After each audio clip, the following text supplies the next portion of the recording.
How's it going, Diablo fans? So initially I was thinking about closing the season already, but I kind of decided to make like 2 or 3 more build guides actually, because well, AoZ is like pretty much Ball Lightning dominated, right? So there's like no debate about it. We all accepted it. Like if you play Ball Lightning, you can push. If you don't play Ball Lightning, you can have fun. Or you can actually like try out builds for the next season already, which is kind of what I'm doing now. Because I have like AoZ, which is like a little bit of challenging content. And I kind of put like the tier 9 AoZ as my target farm, just to try out these builds, how they work in general. But not like, I don't want to push any further, right? So I want to go tier 9, because the jump from tier 9 to a tier 10 just feels so hard without playing Ball Lightning here. So I'm building these Ball Lightning free builds now here. So this is like a Charge Bolt Telestomp build. So we use the Raiment of the Infinite to Telestomp, and then we use Charge Bolts, which explode if they hit a single enemy, and this is going to be a pretty nice AoE build without using Ball Lightning. This build you can pretty much play off-seasonal, you can play it on Eternal Realm, you can play it to AoZ, you can do Nightmare Dungeons. This build pretty much works for everything as soon as you have like the required uniques, which are in this case just Asus and the Tarasha ring, which you're gonna have anyway, and also the Raiment of the Infinite armor. The other uniques are not required for this build. And I will also make like 2 more builds, which is going to be Meteor and Blizzard, so I want to try these out again. I want to have those updated with the new glyph for you, but still keep in mind these are not high-level pushing builds, so if you go in here with the expectation to find a high-level AoZ pushing build, this is not a build you are going to approach. If you want to push high-level AoZ, you have to go for Ball Lightning, period. But I don't really want to do this anymore. Like, I'm done with Ball Lightning. I'm pretty much already done with the season. I played everything I want, so I'm just bringing you these builds now as like a general baseline, and also some ideas what builds you can use for the start of the next season, because Ball Lightning is going to get nerfed to the ground, right? And as always, you can find the link to the planner and the sections of this guide, as well as links to all my other build guides in the description down below. And as always, before we go into the detailed guide, let's just really quickly go over how this build works and how we play it. So the main damage of this build is going to be Charge Bolts. So we use Raiment of the Infinite to jump packs and group them, and then we shoot them with Charge Bolts with a high attack speed. So with Charge Bolts, and like if you group the packs, you can actually have like Charge Bolts explode multiple times, because you know they're gonna pierce through and you know explode, and every bolt which is going to be exploding is hitting the other mobs again. So then there just needs to be like 2 more bolts hitting them, and so on and so on. I'm not gonna explain how it in detail works, but you know, just accept like 1 Charge Bolt cast can explode multiple times on a group pack of mobs. This is already our main damaging. We just jump packs, like kill them with Charge Bolt. That's pretty much it about the whole story, not more to say about this one. And then furthermore, we enhance our damage by using the Conjuration Mastery and the synergies which we can get from overflowing energy. So whenever we jump a pack with Teleport, the Mystical Teleport will actually give us additional hits from our Crackling Energy. The additional hits from Crackling Energy will then count towards our Overflowing Energy, which reduces our Teleport and our Unstable Currents cooldown. With this, we can have a very high uptime on Unstable Currents, pretty much close to 100% uptime, and the Unstable Currents spawns a lot of Lightning Spares. And together with the additional cooldown reduction we get from the Ice Blades enchantment, we get a very high number of conjurations up. Like usually we have like 15 conjurations up when we fight, and our Conjuration Mastery gives 6% per conjuration. So that's like roughly like a 90% damage increase we get there just from Conjuration Mastery. Additionally, since we can spam all these defensive skills, and also since casting a Lightning Spare from Unstable Currents counts as using a cooldown, we have a very, very good uptime on our protection passive, and the protection barrier pretty much keeps refreshing all the time. On top of it, we have the barrier which comes from our ice armor, so we have a very, very defensive setup here in general. We top that with burning synergy and all the damage reduction from burning, so it gives us a pretty solid build which does like very good damage. If you don't take into account Ball Lightning would do much more damage, but as again, Ball Lightning is going to get nerfed after this season, so just don't look at it like you have to play Ball Lightning. You don't have to play Ball Lightning, you can play whatever you want. It's just like not for high tier pushing Abattoir of Zir. That's just a quick rundown, I hope you like it. Again, check the links in the description down below if you want to know more. And now we go into the actual guide, and as always, we will start with the skill tree. For the skill tree, we put 2 points into Firebolt, since this is our Firebolt enchantment. Then we put 1 point into Devastation and 3 points into Elemental Dominance. This gives us a 9% damage boost, and most of the times we put 1 point into Potent Warding just because our resistances are not completely maxed out right now. This just gives you like an extra 3%, which maxes out your resistance, right? So if you like have less intelligence for whatever reason, you might want to put like a 2nd point into here. But in this kind of build, like usually it's enough to like just put 1 point. And then we max out charge bolts with enhanced charge bolts and destructive charge bolts. If you don't need the damage reduction, like if you're not pushing high tiers or you're doing like nightmare dungeons or whatever, definitely take out destructive charge bolts and go for greater charge bolts. The 25% damage increase is a really nice addition if you don't need the damage reduction. Then we put 1 point into Teleport, 1 point into Enhanced Teleport, and 1 point into Mystical Teleport. This helps us a lot with getting the higher uptime on Unstable Currents in Teleport, because every time we like Telestomp a group of mobs, we can hit additional targets with Crackling Energy, which then synergizes with Overflowing Energy. We max out Glass Cannon and we put 1 point into Elemental Attunement just to reset our defensive skills. And if you don't have Shako, you need like 2 extra points, 1 for Flame Shield, 1 for Ice Armor. You will take these out of Align the Elements later. So then we put 3 points into Precision Magic, 1 point into Ice Blades, 1 point into Enhanced Ice Blade, 1 point into Summoned Ice Blades. This really helps you with staying on top of your cooldown reduction. And then we max out Conjuration Mastery, and you really want to have a +3 Conjuration Mastery on your amulet, since this is a Conjuration base again, so we have all the Ice Blades and all the Lightning Spears from Unstable Currents, so you really want to have this +3 because you're going to have like 10 to like 15 Conjurations active at a time, so this is really your strongest damage multiplicator you can get. And then we put 3 points into Align the Elements, or 1 point if you don't have Shako. 3 points into Mana Shield, we are going to spending a lot of mana, this gives us a permanent damage reduction. And 3 points into Protection, this is our primary barrier generator. If we are playing AoZ, we need a lot of effective life, so we want to still, even though we're not playing low life, we still want to have the maximum amount of barrier active all the time. And we also want to be able to refresh our barrier all the time, so we definitely need Protection here. Then we put 1 point into Inner Flames, 3 points into Devouring Blaze for the extra critical strike damage. We put 1 point into Ball Lightning and 1 point into Enhanced Ball Lightning. This is not a Ball Lightning build, we don't even use the Ball Lightning enchantment, but still, these 2 points are going to be very well worth it. Keep in mind, I only have like a +3 Mastery Amulet. You don't really need a +3 Mastery Amulet in this. It's not going to really help you. You want to have like a different kind of stat on your amulet. Yeah, like you want to have either like an offensive stat, like maximum intelligence, or you can do like defensive skills if you don't have Shako. You can even do defensive skills if you have Shako. It's still going to help you out a lot. Mastery skills is nothing you want to have on your amulet in this build.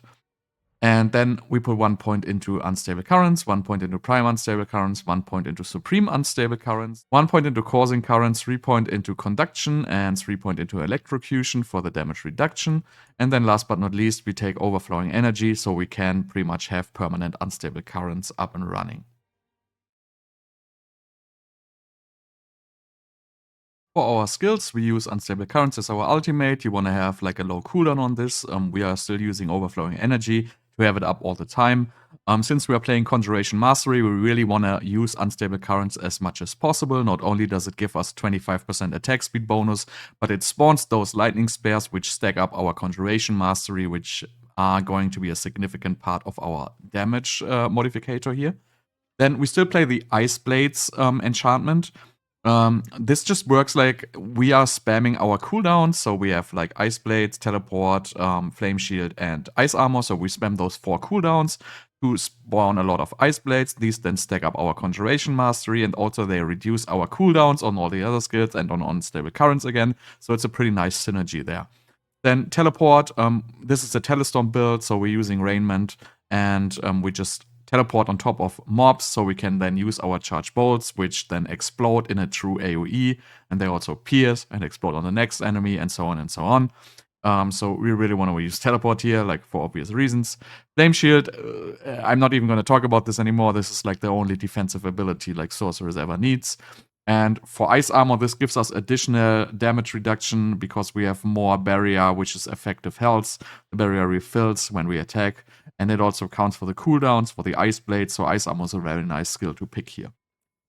Then for the enchantment slots, as already said, we take the Ice Blades enchantment for the additional cooldown reduction and the additional damage with Conjuration Mastery. And then we use Firebolt enchantment for the burning synergy mainly.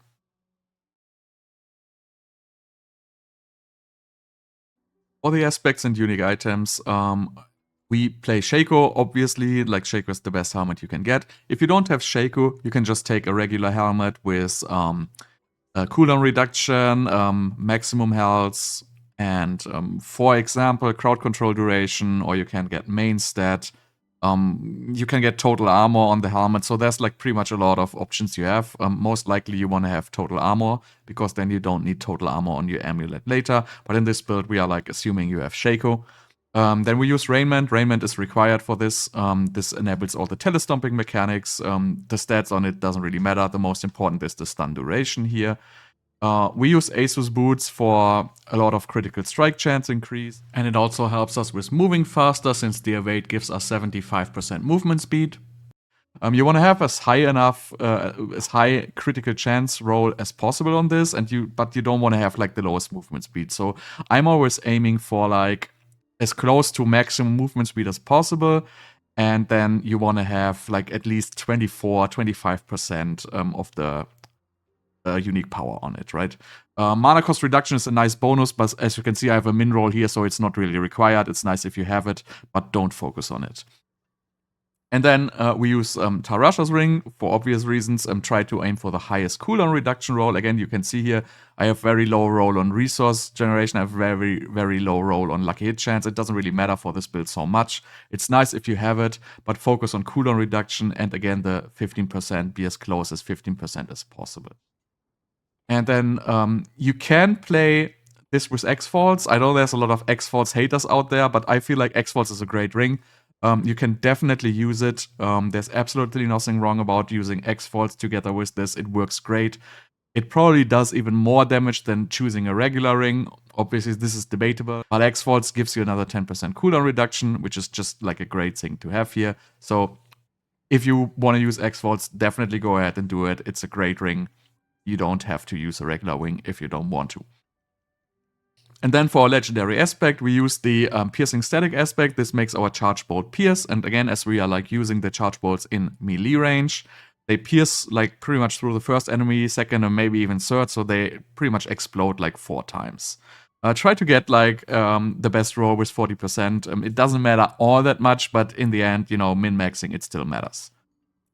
Then we use the conceded aspect for another 25% damage buff. We use the Storm Swell aspect here for another 30% damage buff, pretty basic stuff. And then we use the aspect of control if you don't want to use X-Falls. So this is pretty much like, you can either use X-Falls or you can use a ring with control here. And we use Disobedience on our amulet in this build because we are running AoZ. We need like a very high armor.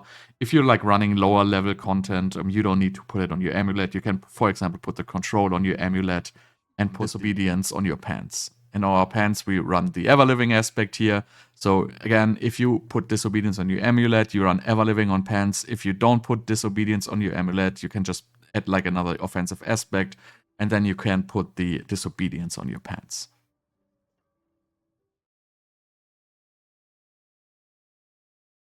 For the item and stat priorities, as always, you will find the dream stats in the planner link in the description down below.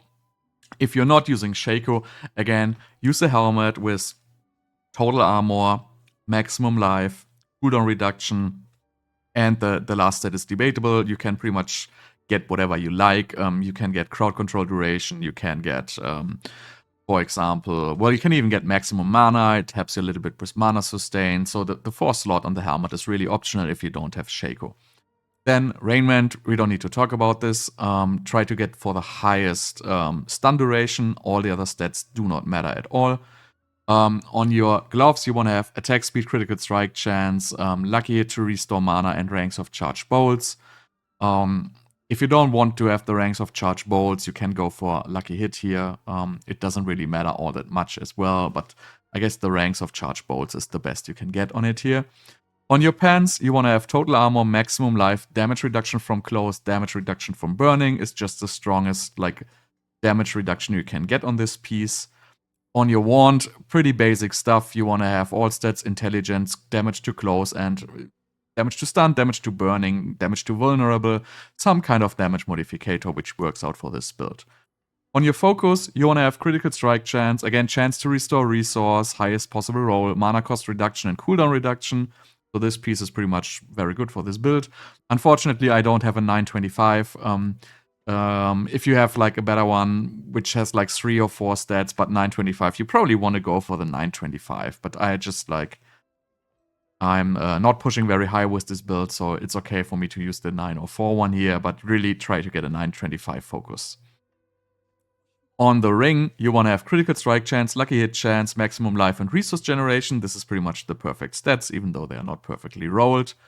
On your amulet, you want to have total armor, cooldown reduction, ranks to conjuration mastery, and like some kind. You can either have a defensive skill, a damage reduction from close skill, for example, or you want to go for like maximum intelligence, or you can even roll movement speed together with ASUS. Like it's everything like open there. If you're not playing Shako, if you're playing a regular helm, you don't want to have the total armor roll on here. Again, you can have, again, another offensive stat here. Don't get the mana cost reduction, you don't need it for this build. And then for Tarashas, as I already said, try to get the highest damage percentage on the unique power and the highest cooldown reduction. The other stats do not really matter.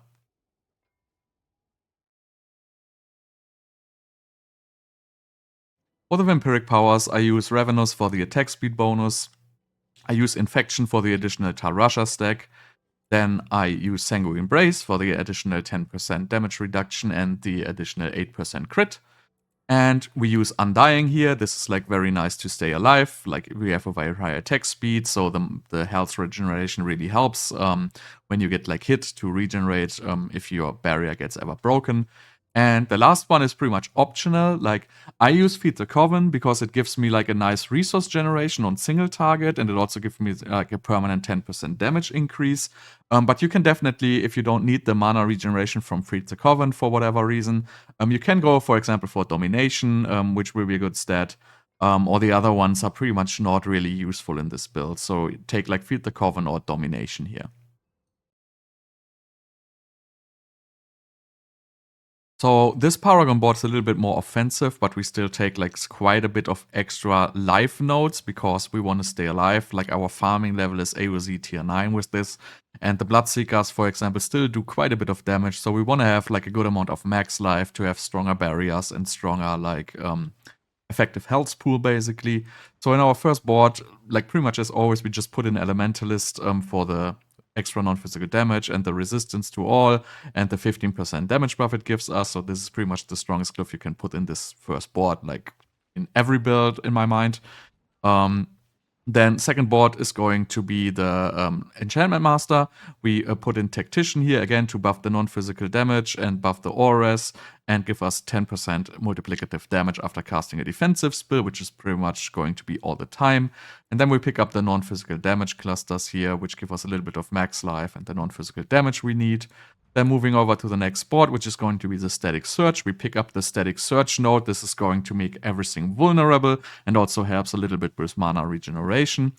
We pick up all the damage to stun and the mana nodes, and this is our Tears of Blood board. So we just take like pretty much everything here, put in Tears of Blood. It gives like a little bit of extra damage to stun, but it doesn't really matter unless like you have a very high level of Tears of Blood, which I don't have. So this is pretty much alright for this board. Damage to stun is our main damage multiplicator in this build. And then let's move over to the next board. That's going to be the Burning Instinct. We pick up all the damage reduction and damage nodes here. You can definitely go for like a more defensive glyph here. I'm using Control, but you could, for example, get Reinforced to get another, like, I think it's 12.5% damage reduction from burning, if you want that. I'm using Control here. I don't need like so much damage reduction in this build. And then we pick up all the armor and damage reduction from elite nodes here and the damage nodes in the middle. If you want to go more defensive, you can then go towards this Keeper of Flames cluster here. This gives like another, I believe, 16% damage reduction in total. If you do that, you can pretty much just remove this cluster here. I believe that's going to be enough. And maybe you want to like skip. I don't even know. Like, I think you need like 2 points more, but you're gonna figure that out, right? And then moving over to the last board, that is the Frigid Fate board. We pick the Frigid Fate for the 24% damage bonus. We pick the damage reduction from vulnerable nodes here, and then we put in our Conjurer Glyph. We want to use Conjurer Glyph because the Conjuration Mastery is like a massive damage buff, and the 20% increased duration of the Conjurations, first of all, helps a lot with the Iceblade enchant to get more cooldown reduction out of it, and it also heavily prolongs the lightning spares cast by unstable currents.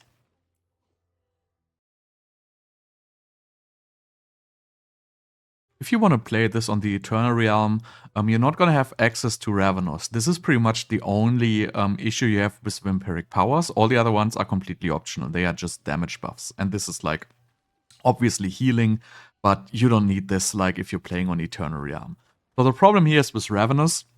This gives you like, in this case, like a 70 to 80% attack speed, and you simply don't have access to this. And also, in this build, we want to use Overflowing Energy, so you don't have the attack speed boost from AoZ Ferocity together with the aspect of Ancient Flame. So the only thing you can pretty much do here is, first of all, switch to Heady Assault Elixir for another 20%, and then you want to run Accelerating Aspect for another 25%.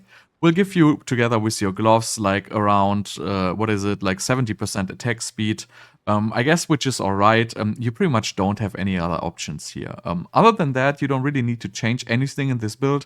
Again, all these Vampiric Powers are just like damage buffs and life leech, so you don't need them for the build.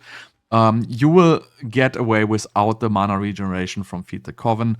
Maybe you need, like, if you struggle with mana without it, you might want to have like mana cost reduction on your amulet, or you want to opt for like the highest possible resource generation rolls on your rings. You can also, if you're not playing Shako, go for like the additional mana on your helmet.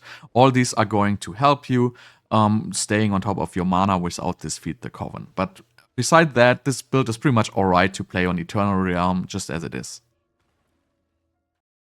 For the Eternal Realm Paragon, you just need to make a few changes because you're not going to have Tears of Blood Glyph.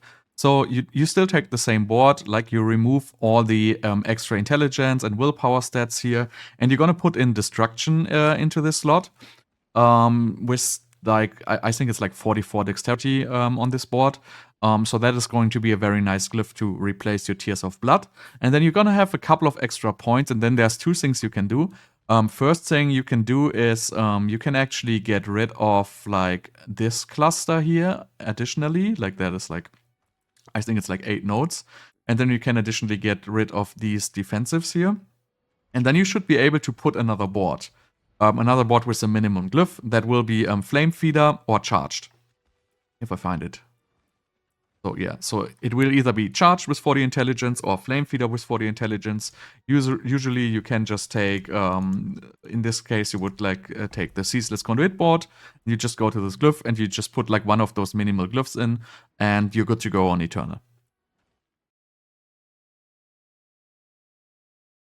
Alright, that's pretty much it for this build guide. I'm gonna leave you the tier 9 AoZ here. Make sure to check the description down below. You'll find links to all my other build guides as well. As I said, I will have 2 more build guides coming up, which is going to be Meteor and Blizzard. And that's then going to be it for me for this season. So for now, thank you so much for watching, and I see you guys next time.